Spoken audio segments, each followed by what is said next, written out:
वक्त आप देख रहे हैं सिंध हुकूमत की कारकर्दगी और आइंदा की हिकमत अमली के हवाले से तकरीब मुनक़्क़िद की गई है और इस वक्त चेयरमैन पीपल्स पार्टी बिलावल भुट्टो खिताब करने इस वक्त स्टेज पर मौजूद हैं और अब से कुछ ही देर में वो खिताब करेंगे, जिसमें सिंध हुकूमत की कारकर्दगी, सिंध हुकूमत का विजन और Sindh Assalamu alaikum. Welcome everybody to the presidency and thank you so much for joining us today. वैसे तो I'm used to speaking to large audiences, but I don't know why today's audience seems slightly more intimidating. It could be because we are here in the House of the Federation, the Presidency of Pakistan. Obviously, it's also the audience that sits before me. We have the might of Pakistani media, the cream of Pakistan's business community from all across the country, and of course, the diplomatic corps. I welcome you all. I thank you all for joining me, and I look forward to taking this opportunity to talk to you about the province of Sindh. It is my belief that we are a province that is often presented as a glass half empty in Islamabad, and through this presentation today, at the very least, I'd like to establish that we're very much a glass half full. There's a lot more potential for us to unlock, hopefully, together.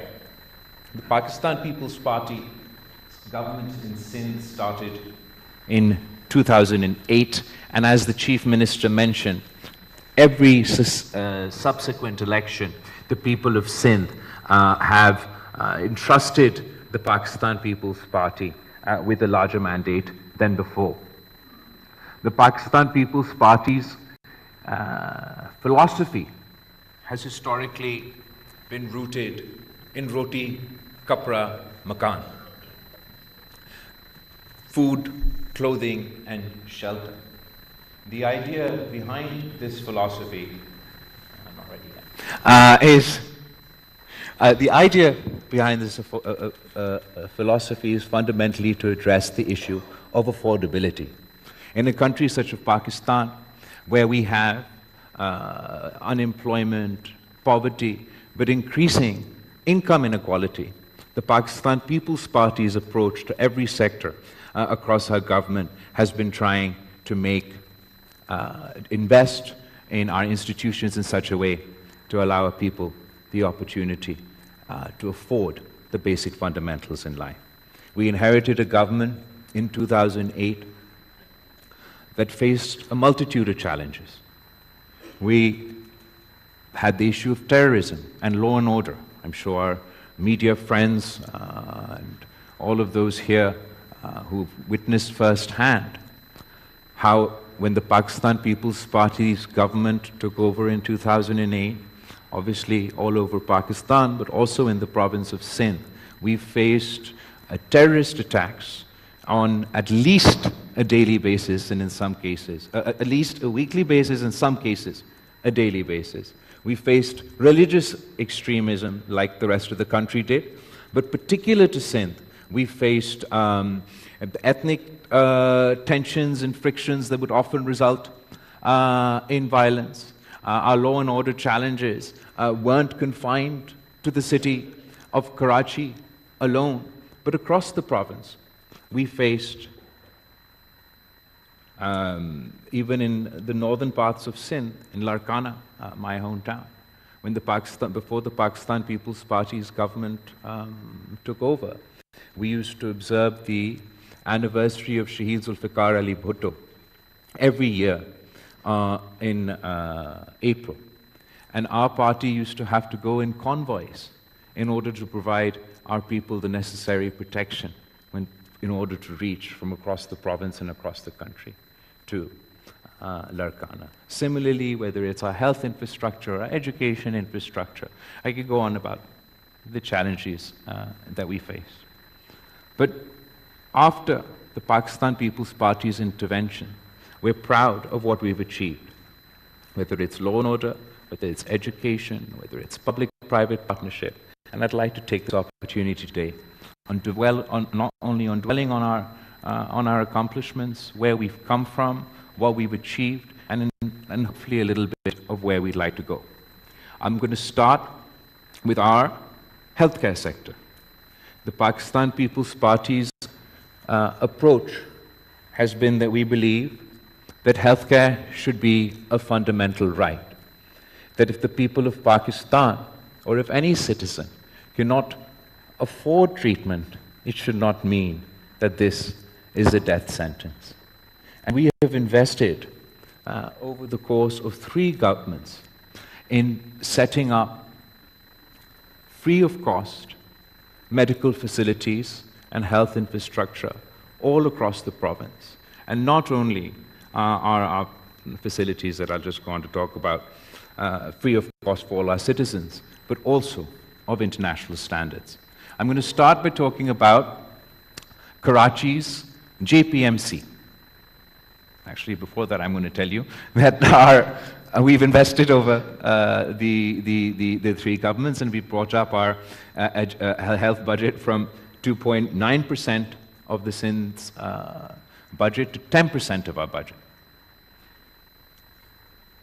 As far as Karachi's JPMC is concerned, it is our sort of the cornerstone of Sindh's health system. It's our biggest hospital in Karachi, and it was handed over to us after the 18th Amendment from the federal government. Along with other institutions across the province, the healthcare sector had suffered from neglect, from a lack of development, a lack of investment for more than a decade from when we came into office. And when we inherited the JPMC, our infrastructure was dilapidated. We had a capacity of 1,100 beds. And over the course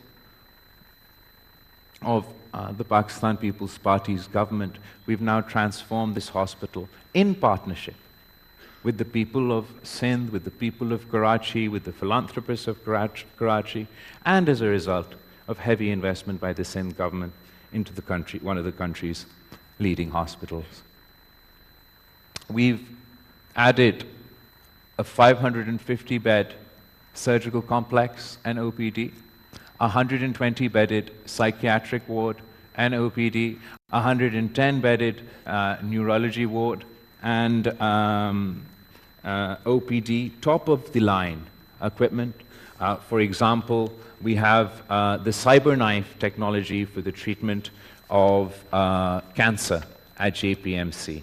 This facility, again, in partnership with charitable organizations, the Patients' AIDS Foundation, we've not only made it possible for this top-of-the-line cancer treatment to be available in Karachi, but we're also the only facility in the planet offer this expensive treatment completely free of cost.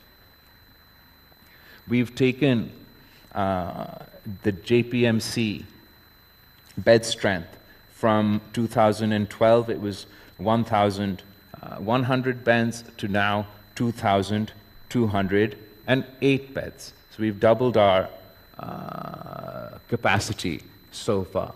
If I just talk about JPMC's this CyberKnife and cancer treatment facility, we've served patients from 178 cities and 24 countries. And our CyberKnife facility and other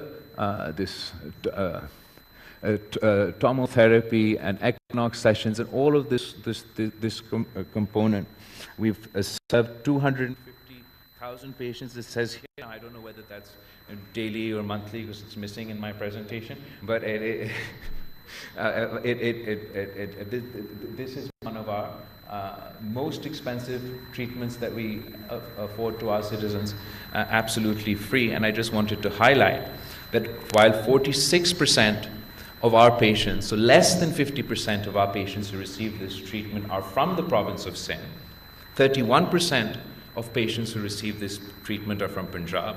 11% of the patients who receive this treatment are from Khyber Pakhtunkhwa. 7% of the patients who receive this treatment completely free of cost in the province of Sindh are from Balochistan, and 5% are international patients that come to Karachi's hospital.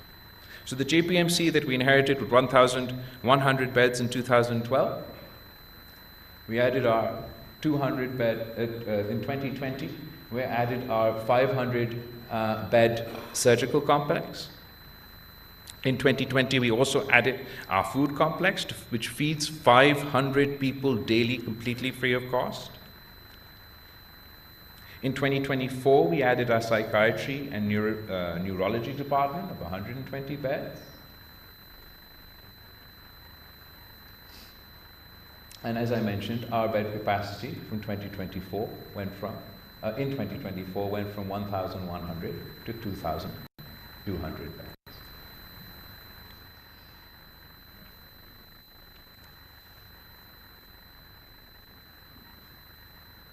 Going forward, from now until 2028, we plan to add a new 12-storied, 600-bedded, fully equipped medical tower with MICU, CCU, cath labs, endoscopy, a new 6-storied officers' ward with 60 fully equipped private rooms, a new 10-storied, fully equipped accident and emergency and trauma complex, along with other facilities.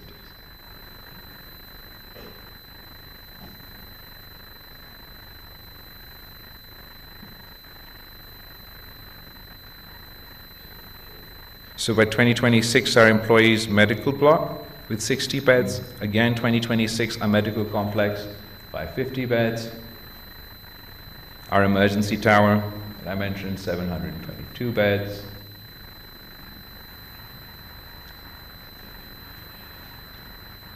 And our vision is that by 2028, we want to take our bed capacity just for JPMC alone to 3,200 beds, which will almost triple our capacity. We are already the largest hospital in Pakistan as it stands today, and by 2028, this one JPMC will be 3,200 beds. Alongside JPMC, within the same compound in Karachi, we also inherited the NICVD, which is Pakistan's cardiology hospital. We've managed to transform the NICVD as Pakistan's the largest free of cost cardiology network in the region. That includes the specific NICVD Karachi hospital that's right next to JPMC and is part of the same complex, but also 11 hospitals for free of cost heart care across the province. That includes our this building that we've redone, the NICVD by JPMC, NICVD Liari, NICVD Larkana, NICVD Sakhar, which is the building you see in the background, NICVD Hyderabad, NICVD Khairpur, NICVD Mithi, NICVD Tandu Muhammad Khan, NICVD Nawabshah, and NICVD Baldia. These are all state-of-the-art, 100% free of cost, full-fledged cardiology hospitals that we've set up across the province. Along with these 11 hospitals, we've also set up 30 chest pain units in each of the 10 districts of Karachi and across the entire province. The thought behind this is that in cardiology, sort of the golden rule is if you've had a heart attack, if you can get to hospital within 90 minutes, you save a person's life. And we've managed to establish such a system across the province that not only provides this facility to our citizens, it provides it on their doorstep and completely free of cost.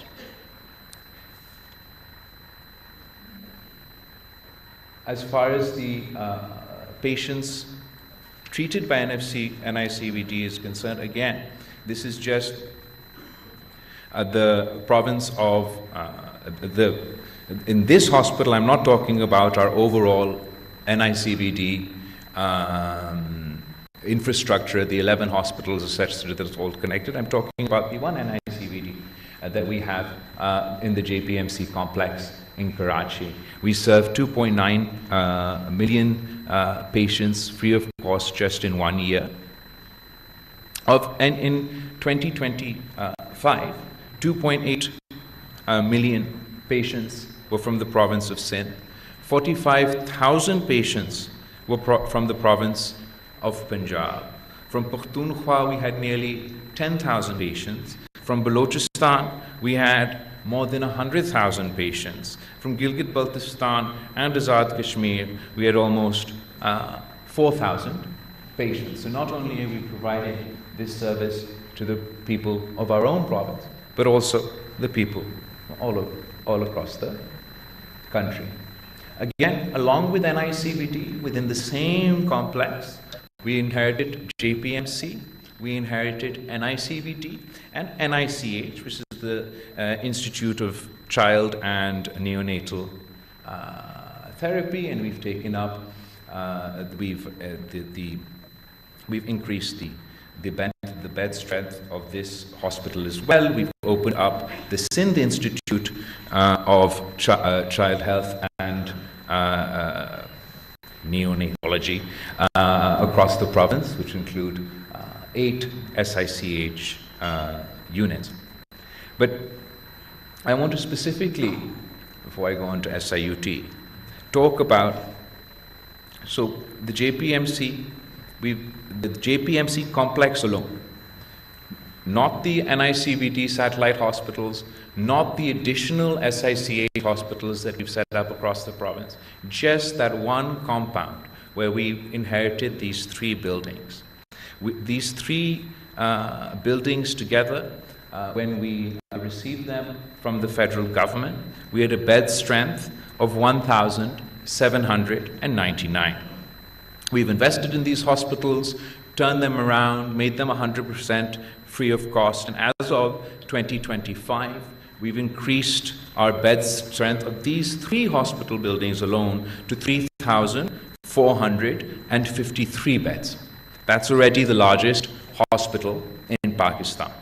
In 2028, our plan is to take the bed strength of these 3 hospitals alone to 5,170 beds. Now, to put that into context, the largest hospital in the United States has 2,850 beds.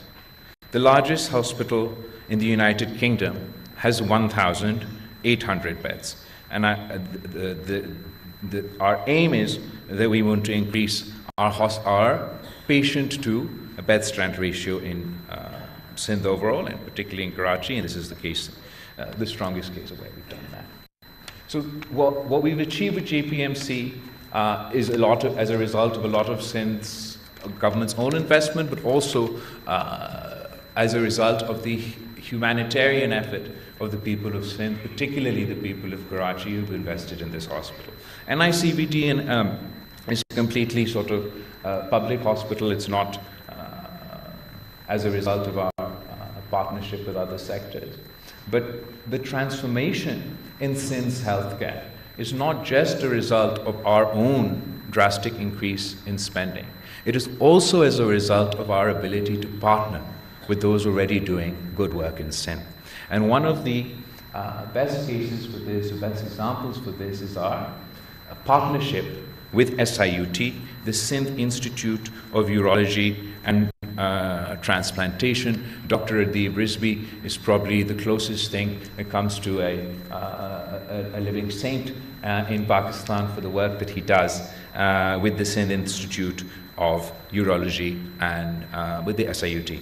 In 2008, their capacity was 760 beds, and we've managed to partner with them and then bring up their strength to 1,926 beds. We've conducted more than 7,700 free of cost kidney transplants. I just with them inaugurated the newest and biggest hospital, what used to be the Regent's Hotel, in Karachi, to provide free of cost treatments, not to the people of Karachi. We've partnered with them to expand their network, not only within our capital city, but all across the province. And where they used to be known specifically for urology, nephrology, and transplant, now they offer an entire ecosystem of healthcare facilities to the people of Sindh, again 100% free of cost. We have our SIUT in Civil Hospital, in Diwan Farooq Centers, SIUT Oncology Center, SIUT Transplant Center, this Sharif Faisal one that I just mentioned that we opened, Drig Road, Nazmabad, Garden West, Karangi, these are all in just in the city of Karachi alone, providing free of cost treatment. Then in Shaheed Benazirabad, in Sakhar City, by Sakhar Bypass, Larkana also has the dialysis, and Shikarpur, we've been able to establish these free of cost hospitals in partnership with SIUT, and Dr. Adib Rizvi and the Sindh government is proud that we are, as of today, their largest partners. While SIUT and JPMC and NICVD were initially concentrated in Karachi, and we expanded their outreach across the province of Sindh, I also want to talk to you today about a tehsil in Khairpur in northern Sindh called Govt, where we've been able to introduce international standards, free of cost, not only a hospital in practice, the entire medical city, to one of the most deprived areas of our province. In 2012, we conducted our first cardiac surgery in Govt. In 2015, we added the Department of Orthopedic Surgery and established our first kidney transplant was performed. In 2016, it was our first liver transplant was performed at Govt Institute, 100% free of cost. Before this, if you wanted to have this liver treatment within Pakistan, it was only possible either here in Islamabad, or people used to have to go abroad. People used to also have to go to India. So we're very proud of the progress that we've made. We were the first province to establish this facility, do it 100% free in 2016, and provide liver transplants to the people of Sindh. Then 2017, we established the Govt Medical College was established.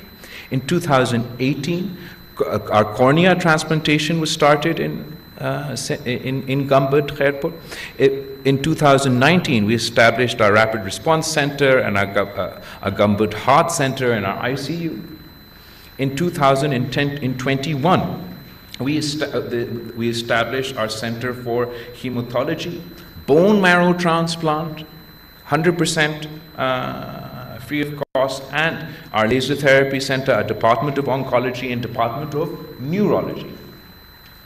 In 2022, we established Nuclear Medicine, Cancer Care and Research Center in Govt, Khairpur. In 2023, we conducted we inaugurated our lung cancer and transplant facility in Govt, Khairpur. By 2024, we crossed our 1,000 liver transplant, 100% free of cost liver transplants were done, and we crossed 100 bone marrow transplants successfully performed in Govt, 100% free of cost. And going forward, our timeline for 2025 includes all of this, which I'm not going to read out to you, but there's a lot. And the Govt Institute of Medical Sciences now is the only institute in Pakistan providing services in 5 human organ transplant services: liver, kidney, cornea, bone marrow, all 100% free of cost. And once again, I just want to point you towards our patients. We conducted 1,362 free of cost liver transplants. Less than 50% of our patients were from the province of Sindh. 47% of our patients are from the province of Sindh. Second largest share of our patients are actually from the province of Punjab. 34% of our patients from Punjab, 15% from Balochistan, 4% from Pakhtunkhwa, and less from Azad Kashmir, even Islamabad. And we even have cases of people coming from Afghanistan to receive treatment at Khairpur in Gam.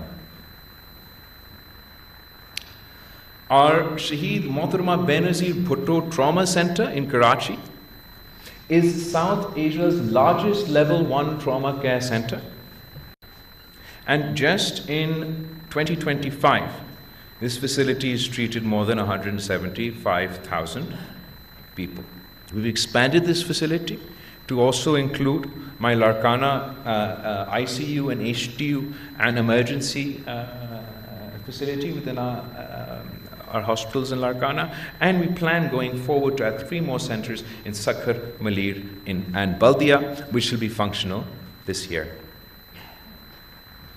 As far as Sindh's primary healthcare facilities are concerned, that's for our PPHI model, which has 93% rural coverage and 1,440 facilities managed across 30 districts. Our integrated emergency care services. This means your ambulance services. Before the Pakistan People's Party government in 2008, there was no integrated emergency service in Sindh. And now we have an integrated emergency service facility with the stats before you for how many patients and how many calls we receive on our hotline.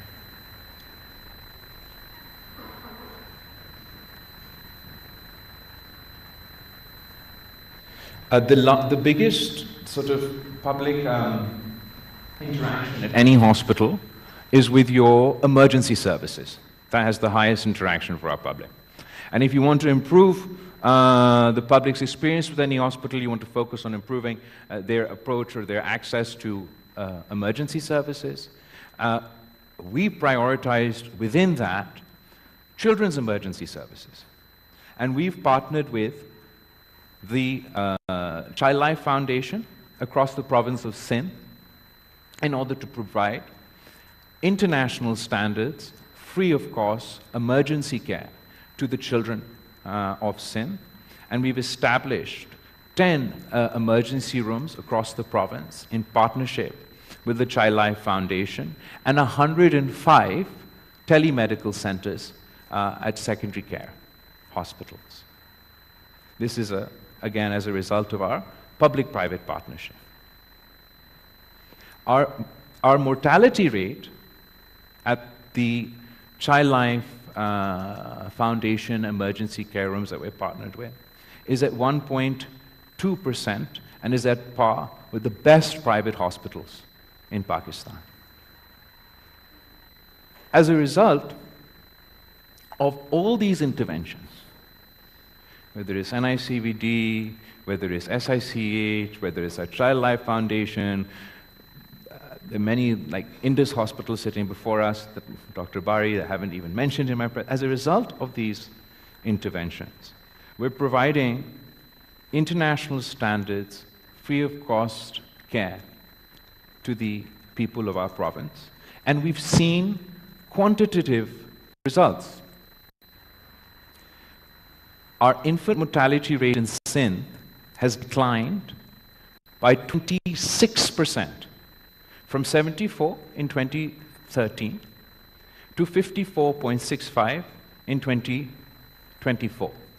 Our media friends here will remember how much we were criticized on this topic, particularly in the context of Tharparkar.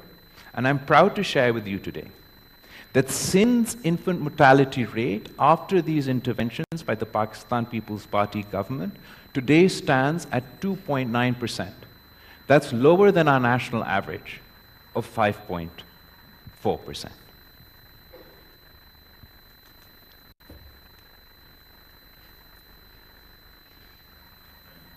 The second topic I'd like to discuss with you today is our education infrastructure.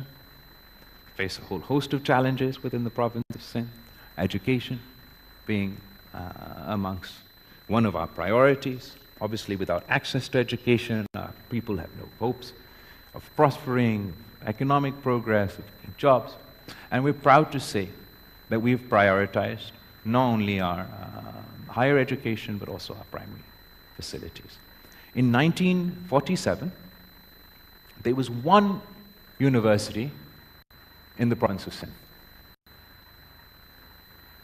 50 years, by 2008, there were 10 universities in the province of Sindh, and of those 10 universities, there were 2 additional campuses. When you establish a campus, it increases the outreach of that university. Say there's a university in Karachi, and I can establish a campus in Badin or somewhere else. It gives, still need one in Badin, but it gives access to rural areas. So by 2008, there were 10 universities in the province of Sindh and 2 campuses, mostly established in the 1970s, subsequently in the 1990s.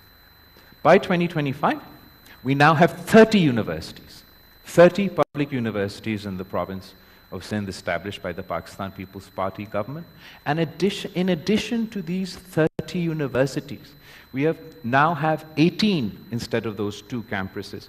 That further extends the reach of these universities into our rural and more far-flung areas of the province. As far as our primary education is concerned, I want to particularly talk about the challenges we faced as a result of subsequent consistent flooding. In 2010 and 12, we had our education infrastructure ravaged by the historical floods that we faced then. And in the 2022 floods alone, we had 7,503 schools that were completely damaged. We had schools standing there and they no longer stand today. And then we had 12,305 schools that were partially damaged. Together, that's 50% of Sindh's education infrastructure gone in a flood. And that obviously has challenges. It takes decades, as you can see, to set up the infrastructure, and these natural calamities that we've seen on devastating scales to undo that progress overnight. That has consequences. It has consequences for children going to school, for your literacy rates. But the Sindh government has partnered, the federal government with international financial institutions. Of those completely damaged schools, so far we've managed to reconstruct 5,243 schools with this breakdown from the GOS, international financial institutions, and the government of Pakistan supporting us in this work. Some of the post-flood schools rehabilitation there.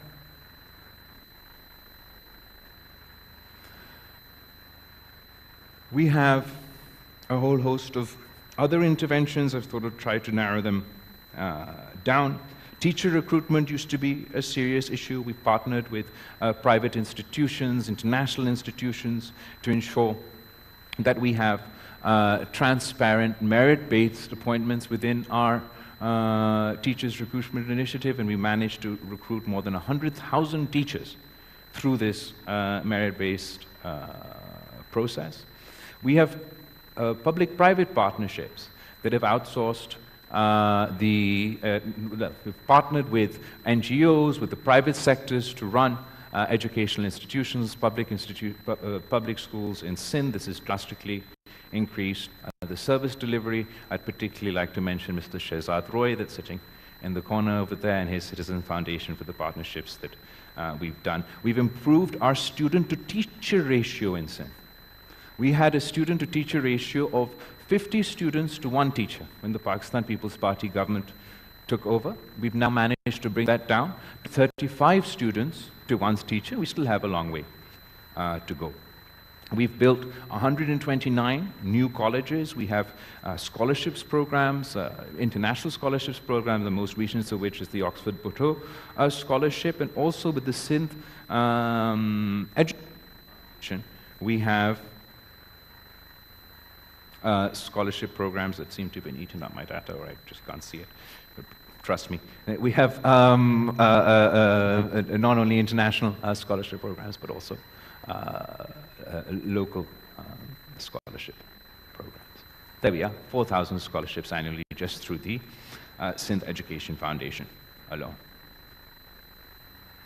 What we're particularly proud of is not only our tertiary care, our university, our primary school education, but particularly our special education facilities for differently able Pakistanis. Sindh was the first province to pass legislation for the Department of Empowerment of Persons with Disabilities. We were the first province to set up an autism center, 100% free of cost, I think it was 2018, in Karachi, and we've managed to take that number now across the province to 10 autism centers where we provide 100% free of cost special education facilities for the differently abled in Sindh, and we've introduced a 5% employment quota. As you're all well aware, Pakistan faces demographic challenges. One of the most urbanizing provinces is the province of Sindh, with the highest rate of increase in population. Of the challenges that we face, and this is in the province of Sindh. The city of Karachi is Pakistan's only megacity that has a serious issue with population, partly as a result of population welfare, but largely as a result of migration. But we're also proud of the fact that Sindh is the first government and the first province that legislated on family planning. We've been working at this consistently, and Sindh is leading provinces in achieving our family planning 2030 goals. Sindh's contraceptive prevalence rate has gone from 31% to 41.8%, and that is a direct result of our family planning interventions.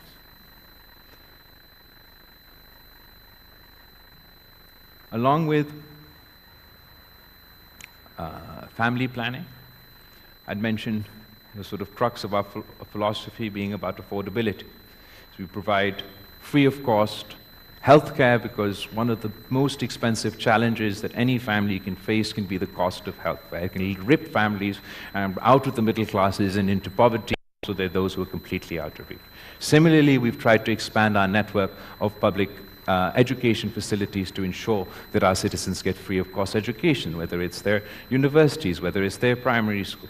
Talked about population welfare. Along with that, the Pakistan People's Party is very proud that we'd introduced at the national level, at the federal level, the Benazir Income Support Program, which is the first and only social safety net that exists in Pakistan, and it's got meets all international standards. Simultaneously, at the provincial level, we've had various different interventions, and I'm just going to talk about one today, for poverty alleviation.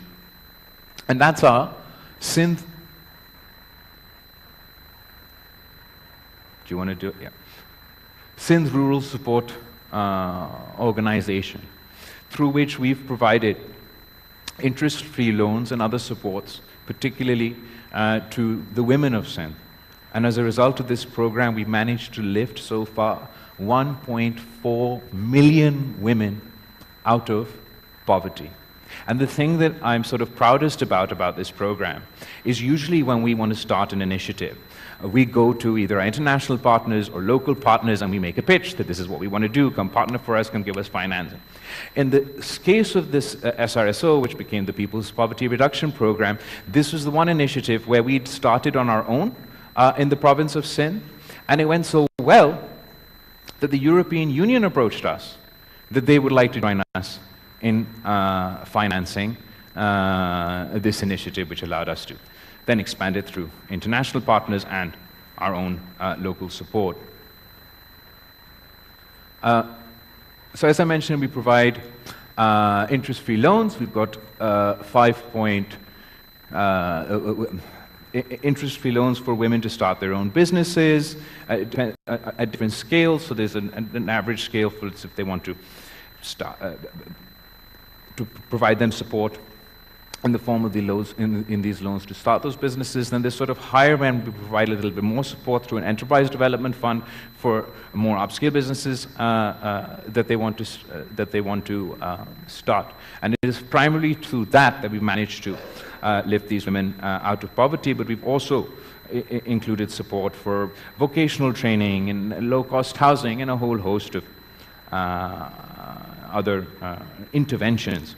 But just the point that I want to highlight as a result of this, even sort of the commercial people and business people present here today will know that the recovery rate of our loans from our commercial banks for some of our top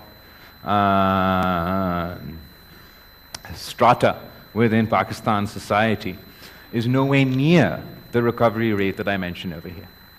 For our 5.8 billion that became 9.8 billion rupees of investment in interest-free loans for women, for these women, our recovery rate is 98%. So what that means is not only does it speak to this program's success, it also speaks to these women's success. And we're really very proud of that. I mentioned the flooding, the consequences that that had in 2022 for our education infrastructure.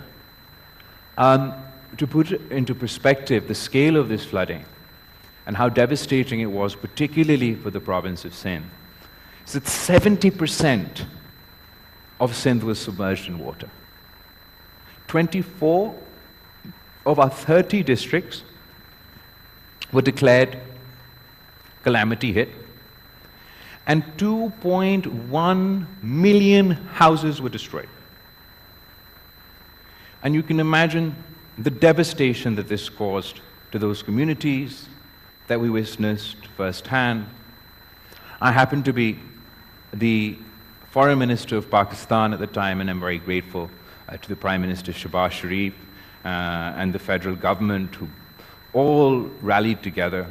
I'm very grateful to our friends of the Diplomatic Corps for their support and for the Sindh government's efforts that allowed us to launch the world's largest housing initiative. Before us, I'm going to say the wrong name, so I'm not going to say the country, but now we currently, the world's largest housing initiative to rebuild these 2.1 million homes.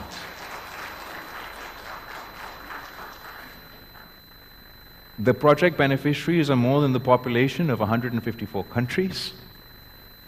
Not only are we rebuilding their homes, we're rebuilding climate resilient homes. So the next time it rains and the next time it floods, these communities are not devastated. And it's an investment in the future, because every time such a devastation of this, we face such devastation at this scale, it drains provincial resources, federal resources. So we're building 2.1 million climate resilient homes. At the moment, we have 1.5 million homes that are under construction still. 750,000 homes have been completed. And the beauty of this initiative is that it's not just climate resilient housing initiative, it's also a women's empowerment initiative. Because while building homes for these women who could never, these families who would never envision having a solid house over their head, we also, because 90% of these people were living on government land in makeshift houses. So we also have transferred the land titles for these homes in the names of the women of the households. And that is the largest asset transfer initiative in a generation. As a result of this, when we hand over these houses to these women, they now have an asset. They have security. These families know that they can't be removed from their homes. The value of these properties, as soon as we hand over the land titles, drastically increase. And for generation after generation, these properties will continue to increase and be passed on to future generations. But it also provides them with an asset that, if they would like, they can use to take out a loan, to do. So it's overall, it's not only sort of housing reconstruction, it's poverty alleviation, it's women's empowerment. We opened bank accounts for all these women. 2 million bank accounts have been opened for women who would never have seen a bank. As a result of this initiative, we've also managed to create more than 1 million jobs in the province of Sindh, just through the People's Housing Initiative. And our partners, some of them are in the room today, like the World Bank, international financial institutions, the federal government, the Sindh government, have all come together, and we managed to secure funding of $1 billion in less than 2 years for this initiative. Ooh. This is Jinnah from Thatta, where she used to live with her family and her brand new house. Dildal Ari from Tangobago and his family, their kacha house, their pakka house. Lalo Mal from Nara, his kacha house, him and his 2 daughters in his new house. Muhammad Khan from Jacobabad, him and his family, how they used to live, they live today.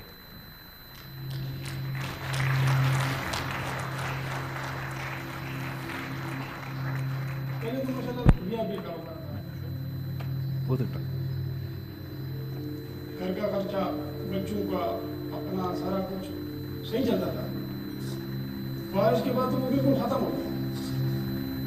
हम इधर ही रहते थे, हमारे कच्चे घर होते थे। बारिश में वो सारे गिर गए। जब बारिश आया था तो हर तरफ तबाही थी। फिर जो बीमार हुआ, फाके में बैठे, बेशियाँ मर गई, लोग जख्मी हो गए। ये तो फिर अच्छा हुआ कि सिंध गवर्नमेंट ने हमारा सपोर्ट किया। ये व्यापार के और ये खेती बाड़ी के अलावा कि हमारा कोई रोजगार तो है नहीं। अब हमें ये था कि अभी बच्चों का करें, घर का करें या किसी कारोबार का करें, लेकिन बड़ी मुश्किल हालात में वक्त गुजरी है।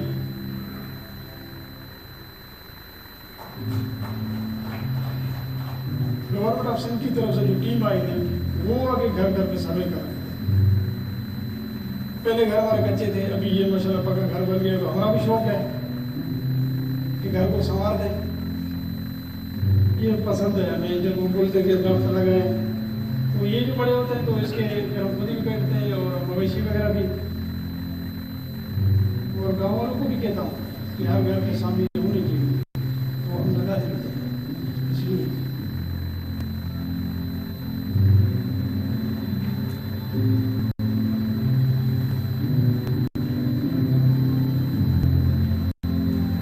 घर मसला भी हमारा बड़ा फर्स्ट क्लास बन गया। ये है कि हमारे बच्चों का मुस्तकबिल बन जाए। ये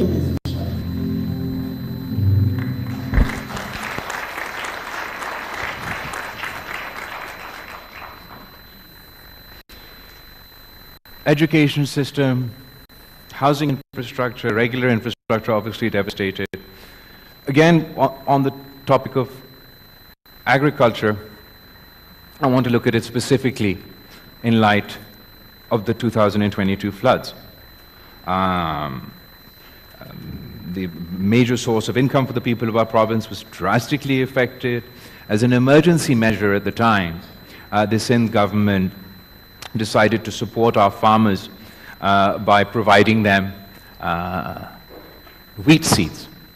On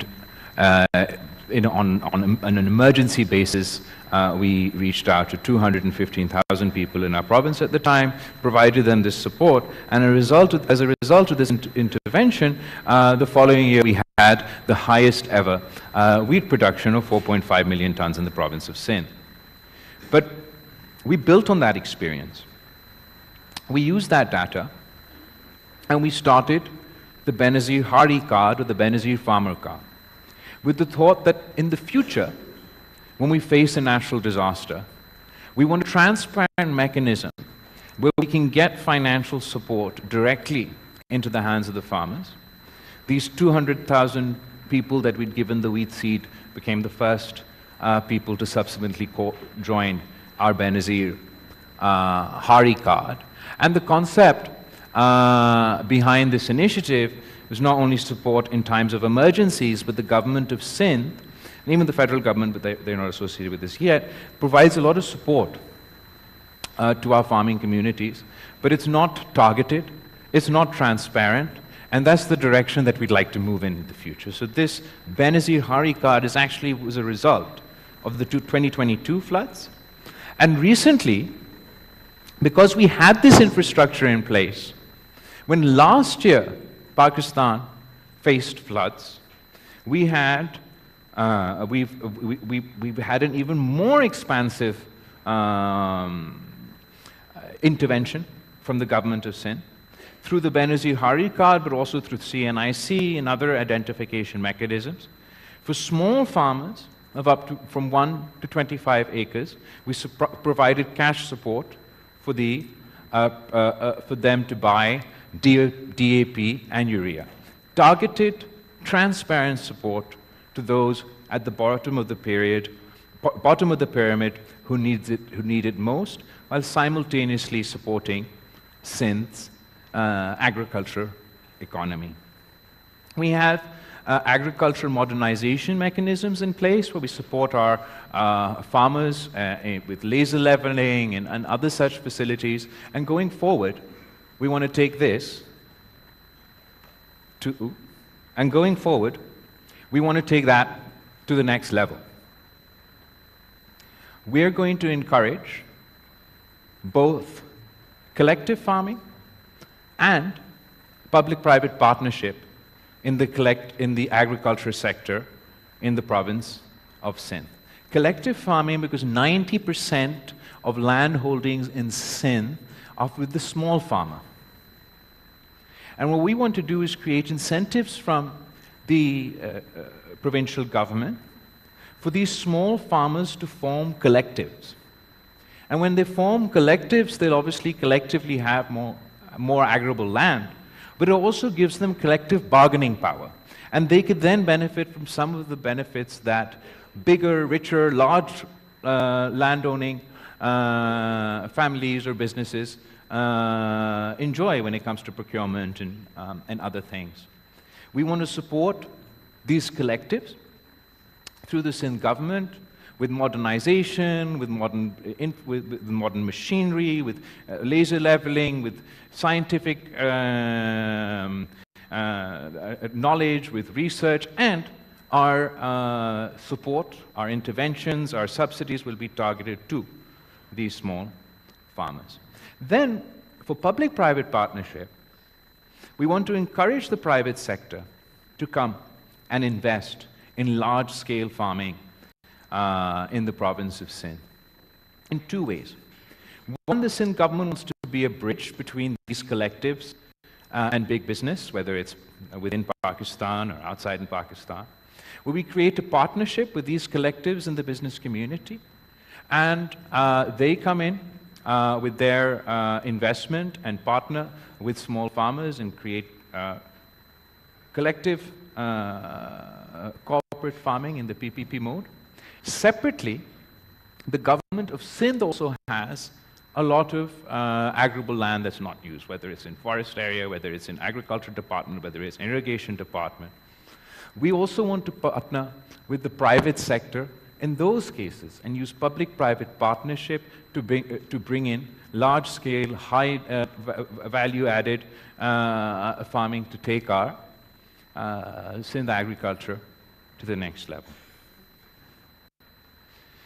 So no agriculture without irrigation, and our irrigation system in Pakistan is the largest in the world. And within Pakistan, the largest irrigation system within Pakistan is run in the province of Sindh. On top of that, our government has had a whole host of interventions, because as you're aware, either we face these cataclysmic floods, or most of the time we're facing drought and water scarcity, and that problem is continuing to increase. So we've set up more than 200 small dams across the province for rainwater storage and agriculture support. More impressive than that, we've managed to line 4,110 kilometers of Sindh's irrigation network in our canal system, which results in water preservation and it helps us address both climate change and water scarcity.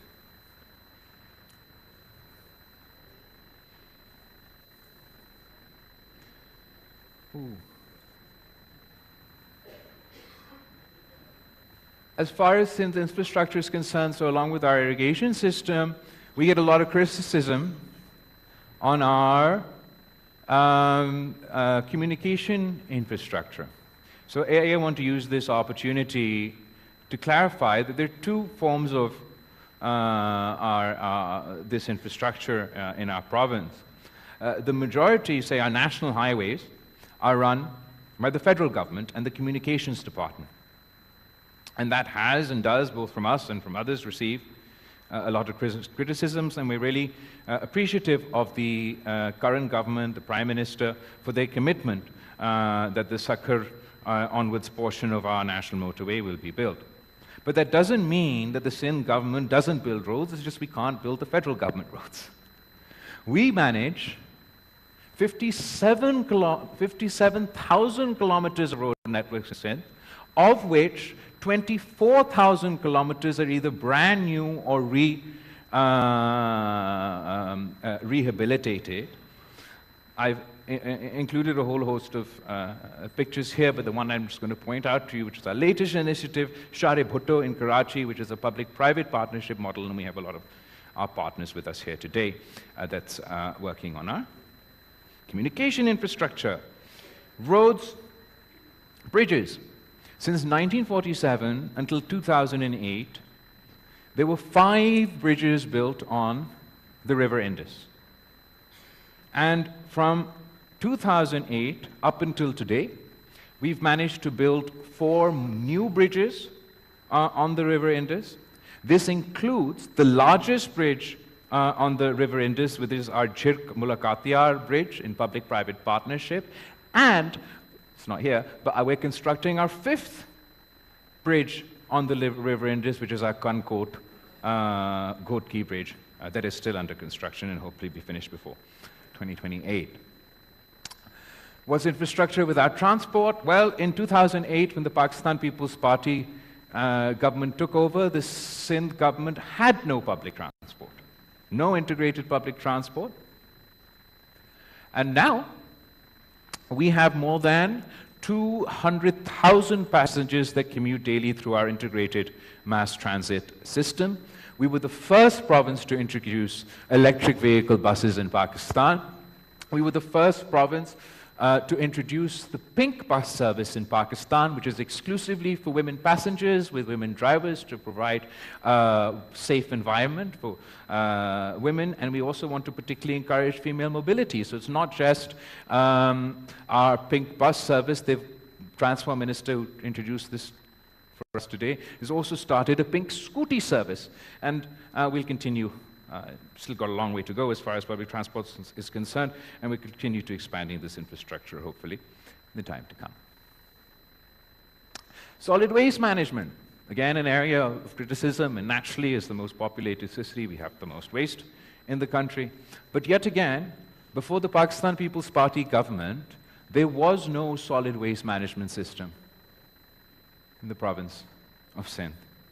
We managed to set up the Sindh solid waste management system that started in the city of Karachi and its 10 districts, and then expanded to Hyderabad, Mirpur Khas, Sakhar, Shaheed Benazirabad, and now even my own constituency of Larkana has its own solid waste management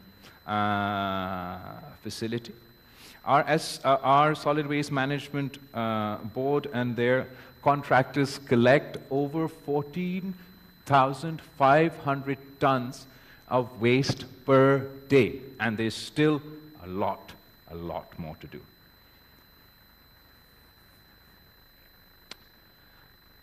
Along with agriculture, another area where we've had the most progressive intervention of all provinces is again in the Labour Department in Sindh. We have this social security support from the federal government, from the provincial government. There's a devolution debate around that already applied to our public sector workers. What we've done in the province of Sindh is introduce the Benazir Mazdoor card, which is the labor card, and opened up our social security net to the private sector and to the self-employed, who can now pay in themselves and join our Benazir Mazdoor card program and receive all the support that public sector workers receive in sort of times of death, times of marriage, healthcare emergencies, and this is a process that we hope to continue to encourage and expand. We're also proud of the fact that we're the only province to raise minimum wage 6 times in a row, and we've cut child labor by 50% in the province of Sindh. So when we took over the official statistics, was that we were at 20.6%. We've managed to bring it down to 10.3%. Labor rights legislation right now. Amongst the labor rights legislation, 16 laws, 18 rules, etc. The main thing one additional thing I want to mention is that we not only acknowledge agricultural workers as part of the workforce, we were the first to pass the Female Agricultural Workers Act back in our last provincial government, and the first ones to acknowledge women's contribution, which is the largest in our agriculture sector. Energy is a big area for the province of Sindh. We were the first to add megawatts to the national grid, first through renewable energy, wind energy. We have a 50,000 megawatt wind energy corridor. Acting President Yusuf Raza Gilani, when he was the Prime Minister of the Pakistan, was the first to inaugurate our wind energy project in the province of Sindh, and so far we have 1,845 megawatts of wind power that we add, and 150 megawatts of solar power. We have another 1,875 megawatts of wind power in the pipeline, and another 1,150 megawatts of solar power in the pipeline. We're really leaning in to green energy and alternative energy within our province, particularly because the energy infrastructure is so unreliable, it's so expensive. There are areas in the province of Sindh that still face 16 to 18 hours load shedding, so we're trying to encourage in every way we can less reliance on traditional energy infrastructure and a move towards solar energy. We've had a big push for the solarization of public buildings. In partnership with the World Bank, we've also been targeting Benazir income support beneficiaries to provide them with solar systems. So far, we've distributed 200,000, and we're looking going forward to distribute 275,000 more to the families of the most needy. We also intend to target consumers of less than 100 units of electricity and we want to provide them with solar facilities.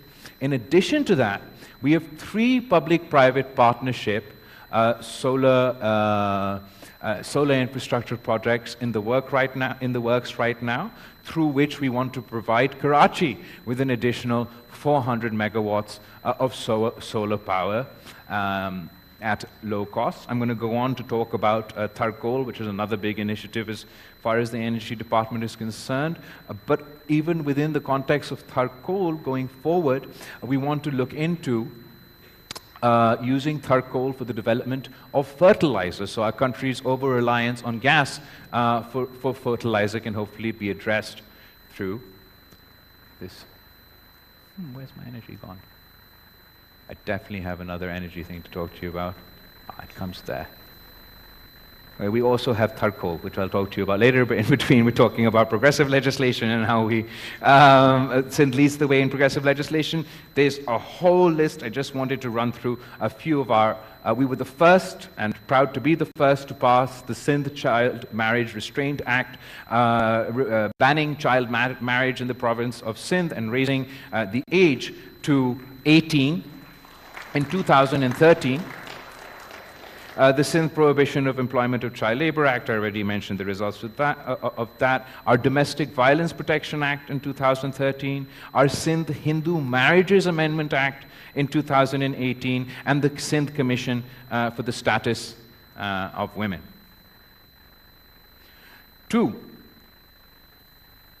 of not only our most sort of 2 sectors that we're very much proud of are special economic zones and our public-private partnerships, but also the 2 areas with the biggest potential to unlock, the most potential for both foreign and domestic partners to join with the Sindh government and expand what we've managed to achieve. In 2008, the Public-Private Partnership Unit was institutionalized by the government of Sindh.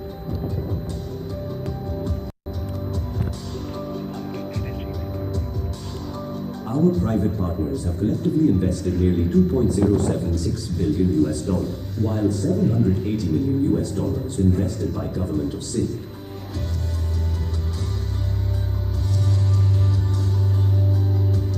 Sindh PPP institutional strength has not gone unnoticed. Each project reflects one commitment: partnerships built on trust, delivering lasting impact for Sindh. Partnering for progress, delivering impact. So obviously you can't conduct any of these projects without your own revenue generation, which requires economic activity in the form of our SCZs and the PPPs that I'm just going to talk about, and revenue generation through our Sindh Revenue Board. Our special economic zones in the province of Sindh. We've got Khairpur Special Economic Zone, we've got Larkana Special Economic Zone, Dhabaji Special Economic Zone, and Marble City Special Economic Zone, which is the first public. Dhabaji was the first, and they're also public-private partnership special economic zones, where not only from at the provincial level, but also the federal level, for the time being, we enjoy special incentives for business and industries to set up. At the feasibility stage, we have our Sakhar Industrial Zone, our Hyderabad Industrial Zone, and our Aquaculture Park. Our special economic zones have received international recognition. This is from the Financial Times. They had a magazine that did the FDI intelligence report for Global Free Zones of the Year 2025. And the best industrial zone, both globally and regionally, were highlighted, chosen, and then they had like a runner-up everywhere. So as you can see, the global industrial zone of the year winner was ZPE zone, and the highly commended, or the runner-up global economic zone, is Jebel Ali Free Zone. For the Middle East, the winner is Jebel Ali Free Zone, etc. For the Asia-Pacific region, the winner of the FDI Global Free Zone of the year 2025 was the Freeport area in Bhutan. But the runner-up, or the highly commended Special Economic Zone, is the Khairpur Special Economic Zone. And these are our Khairpur economic zone, which is probably nearly saturated now. But our Larkana industrial zone has infrastructure, has space. Our Dabaji economic zone, which is right next to Karachi, our first public-private partnership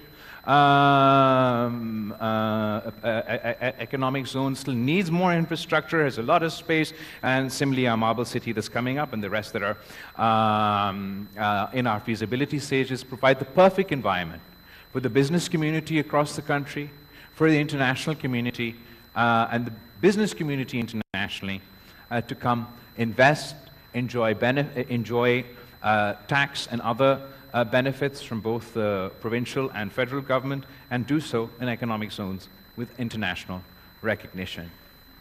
Similarly, Sindh experience in public-private partnership. This now is something that was born out of necessity. As you're aware, mostly, not recently, but mostly, the Sindh Pakistan People's Party's government has been in opposition to the federal government. In 2013, we were in opposition at the national level, but in government in the province of Sindh. In 2018, we were in opposition at the national level, and we were in government in the province of Sindh. And all our media friends over here will be well aware that we'd have a consistent complaint about the receipts or the provincial funding for the province of Sindh, and sort of the lack of support that we were receiving from the federal government in the form of PSDP projects. We had the least out of any other province, and as a result, and our specific sort of federal transfers.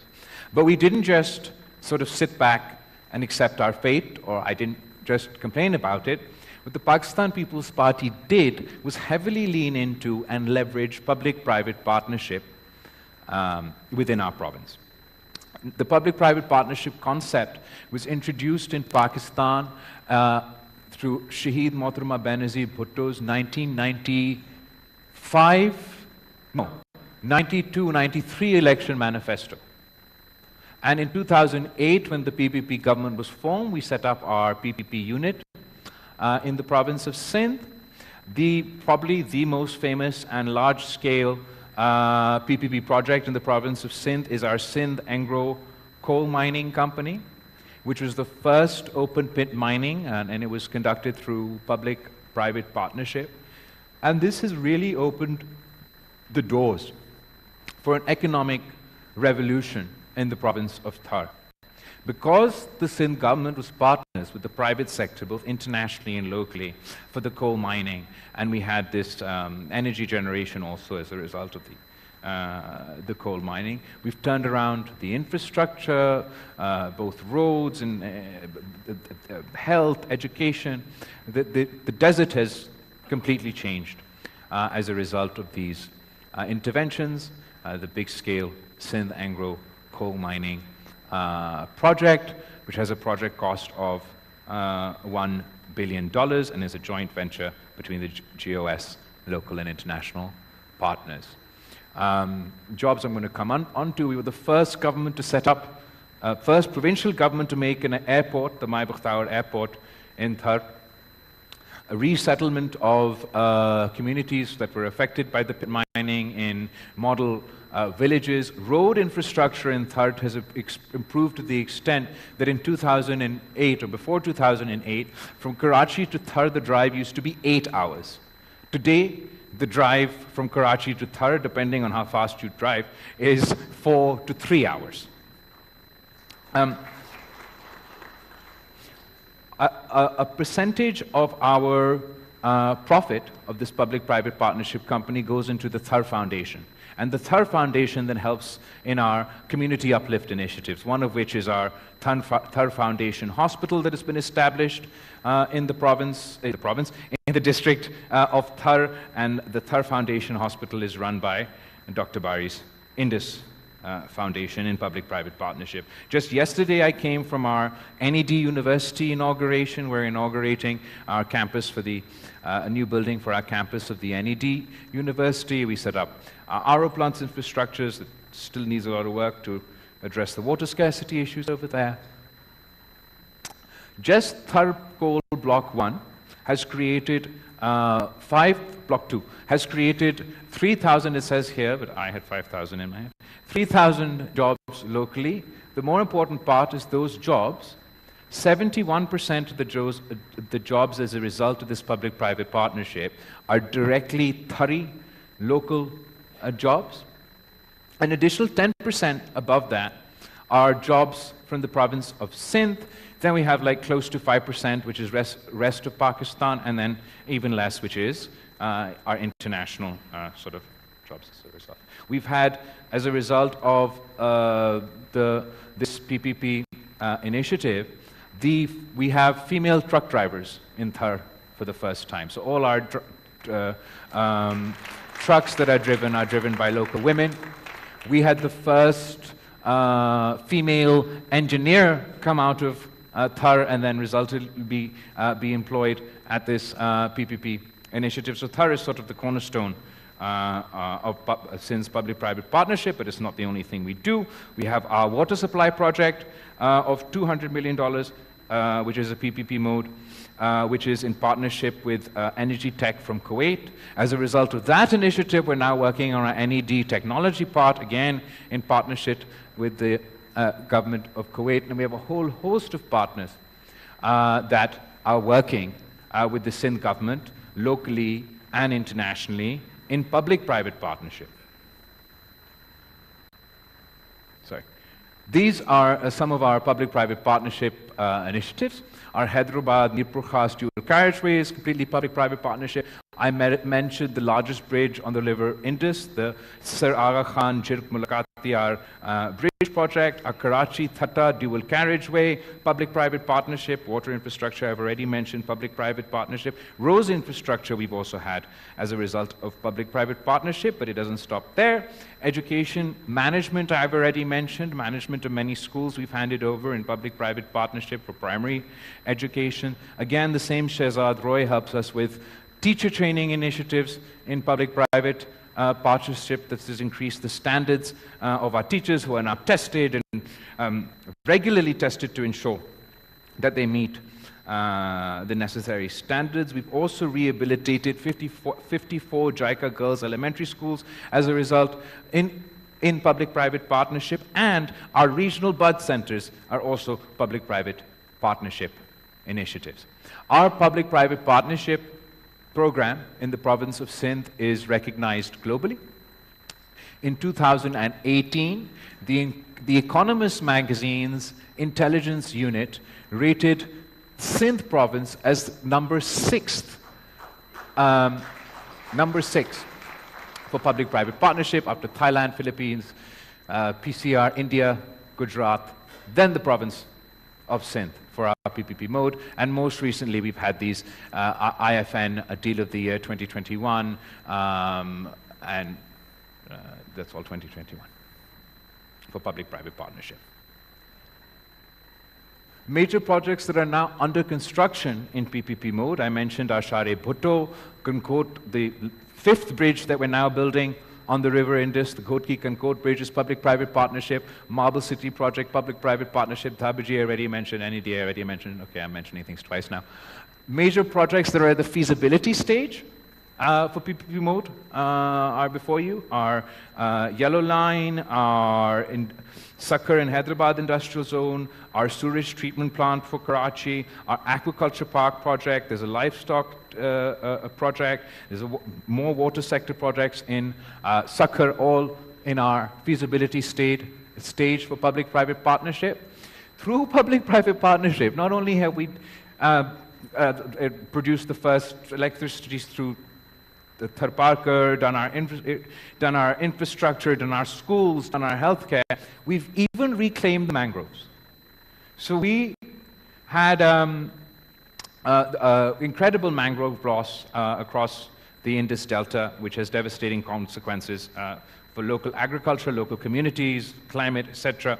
And through public-private partnership, we've increased our covered area from 270,000 mangroves to now, 270,000 acres, sorry, to now 675,000 acres of mangrove covers. 2 Guinness Book of World Records for this mangrove initiative, for the largest number of mangroves planted in a day. So we first won in 2000 and I forget the dates now. So we first won 1 Guinness Book of World Record for the largest number of mangroves planted in a day. Then India won, so we couldn't let that stand, and we went and did it again. So that's why we have 2 Guinness Book of World Records. And we've earned $40 million as a result of carbon credits from planting mangroves. So in our PPP mode, our portfolio so far, we've executed about $600 million worth of projects in road, energy, healthcare sectors. Our projects under construction is another $650 million. But the main figure that I want to point to here is our investable portfolio, our investable project portfolio for the province of Sindh is $5.2 billion, and we're very keen to work with the international community and a local business community, just as we realized all these other public-private partnership initiatives to bring these other projects into to realize all these other projects. And I'd like to use this opportunity today to invite you all to come take advantage of our special economic zones, of our experience in public-private partnership to benefit within the province of Sindh. And even our advice to the federal government would be that if you want to cut down on the PSDP, you want to cut down on public spending, a large segment of the federal PSDP should be shifted to public-private partnership, where you can partner with the private, with the business community within Pakistan. You can partner with the international community to address your fiscal space issues without burdening others. Final point, and I swear I'm going to feed you something. Sindh Revenue Board. Sounds dull, but it's very important. Because how are we going to provide free healthcare, free education, improve our infrastructure at all the facilities that I showed you today without the funding? Key is revenue. The Sindh government set up the Sindh Revenue Board, I believe, in 2012. As a result of the 18th Amendment, the sales tax on services were devolved to the provinces, and we set up the Sindh Revenue Board to help collect this tax. The last time this tax was with the federal government was in 2011, and they collected 16 billion rupees in 2010. That's from the province of Sindh, the sales tax on services that the FBR collected the last time they had this responsibility. In 2011, within 1 year, the government of Sindh Revenue Board collected 28 billion rupees, which was a 68% increase from the federal government's collection. And today, 2024, the Sindh government's Sindh Revenue Board has collected 307 billion rupees in sales tax on services. The federal government's FBR's growth rate every year is 10%. Our SBR's growth rate is an average of 19%. It's economic competence. Without self-sufficiency, we can't promise to provide any of the support that I discussed in the lead up to this slide. And this is exactly our case to the federal government. That if we're collecting 19% and you're collecting 10%, then how can you punish the guys who are actually doing their jobs? We offer, as an obviously if the federal government is facing issues of fiscal space, economic challenges, as a patriotic Pakistani, the problems of Islamabad are my problems as well. I want to help them address these issues. But their solution, cutting the NFC share, taking back from the provinces, doesn't solve the problem. Because it's the FBR's lack of meeting their targets that's causing this fiscal deficit, not the performance of provincial government. And we have a solution. I've shown you that when you devolved the sales tax on services, Sindh government's SPR outperforms all the provinces and the federal government. But the FBR is outperformed by the Punjab Revenue Board, by the Pakhtunkhwa Revenue Board, and the Balochistan Revenue Board. So why should Balochistan, Sindh, or Punjab, or KPK suffer if Islamabad can't do its job? Our proposal is that the federal government still collects the sales tax on goods, and not according to my reports. According to independent observers, there's 3 trillion rupees more that they could collect in the sales tax on goods today from across Pakistan that they're not collecting. So our solution to the federal government's challenges with fiscal space that we want to solve is that don't devolve the tax to us, but devolve the collection of the tax to us. We will collect this tax for the federal government. They can set us the targets. Like their last collection for sales tax on services was 16, so whatever their last collection from Karachi today is, set that as a target for the Sindh government. Whatever their last collection for the sales tax on goods for the city of Lahore is, set that as a target for the Punjab government. And we will collect these taxes for you. We will collect higher taxes for you and give it to you so you can meet your fiscal needs, address your fiscal gap. If we fail, I mean, this is the level we're going to. If we fail to meet your targets, then punish me. Then deduct from my provincial pool to make up for the gap in the tax that I failed to collect for you. But the catch is that if I do better and I or any other province collects more in the form of sales tax on goods than your federally assigned target, then the extra money should go as an incentive to those provincial governments so they're further encouraged to increase their revenue generation, fund our own projects, and meet the needs of our citizens.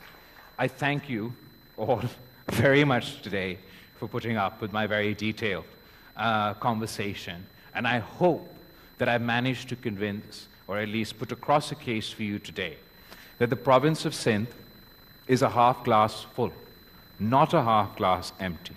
And we would like to work with everyone in this room today and the federal government to achieve not only our goals, but also address the challenges faced by the federal government and the people of Pakistan. Thank you.